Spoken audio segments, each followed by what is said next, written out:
جس کو عید الفطر کہا جاتا ہے، یہ سجدہ شکر ہے اللہ کے حضور کے مالک، تو نے ہمیں ہدایت عطا کی، تو نے ہمیں توفیق عطا کی، اور تیری توفیق کے بغیر سخت گرمی کے یہ روزے ہم نہ رکھ پاتے، تیری توفیق کے بغیر فاقے نہ کاٹ پاتے۔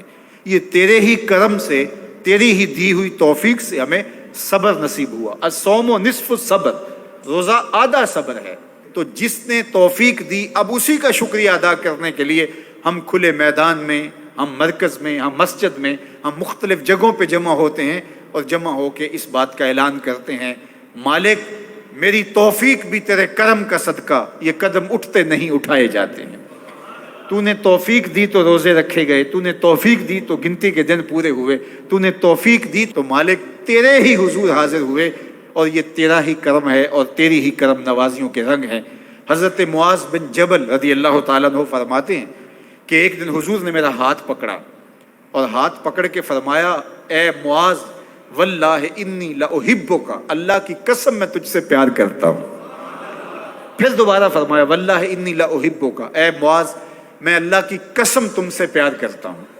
اور اس پیار کی وجہ سے حضور نے حضرت معاذ بن جبل کو بتایا کیا، میں تجھ کو وصیت کرتا ہوں کہ ہر نماز کے بعد ان کلموں کو جو میں تمہیں بتا رہا ہوں ان کو ترک نہیں کرنا، اس کو بھولنا نہیں ہے، اس کو چھوڑنا نہیں ہے۔ اور وہ کیا؟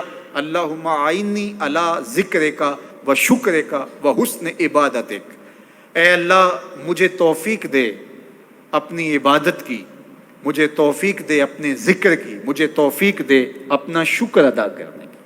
تو اللہ کا شکر ادا کرنے کی اس سے توفیق مانگی، مالک نعمت بھی تو دے اور اس نعمت پر شکرانے کی توفیق بھی تو عطا کر۔ اور اللہ فرماتے ہیں میری دی ہوئی نعمت پر میرا جب تم شکر ادا کرو گے میری دی ہوئی توفیق کے ساتھ، تو میں تم سے عہد کرتا ہوں لئن شکرتم لازیدنکم، میں تمہیں اور زیادہ عطا کروں گا۔ اللہ اکبر!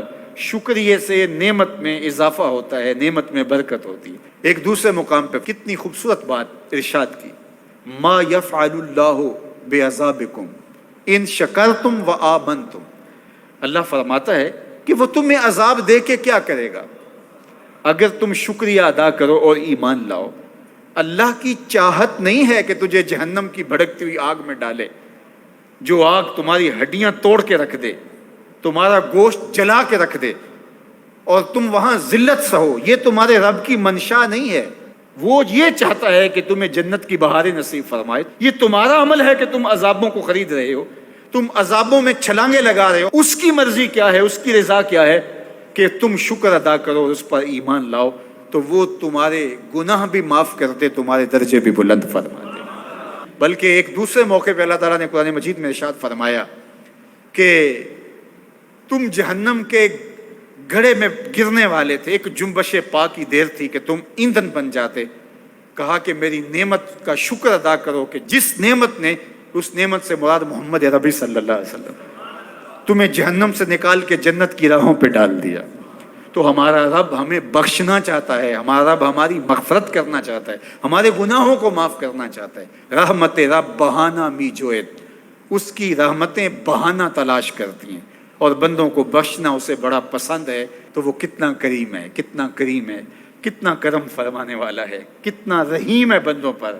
جب بندے عیدگاہ کی طرف آ رہے ہوتے ہیں اور چیخ چیخ کے کہہ رہے ہوتے ہیں اللہ اکبر اللہ اکبر لا الہ الا اللہ واللہ اکبر اللہ اکبر وللہ الحمد، اللہ اکبر اللہ اکبر لا الہ الا اللہ واللہ اکبر اللہ اکبر وللہ الحمد، اللہ اکبر اللہ اکبر لا الہ الا اللہ واللہ اکبر اللہ اکبر وللہ الحمد۔ تو اللہ فرشتوں سے فرماتا ہے کہ کیا مزدوری دی جائے اس مزدور کو جو کام پورا کرے؟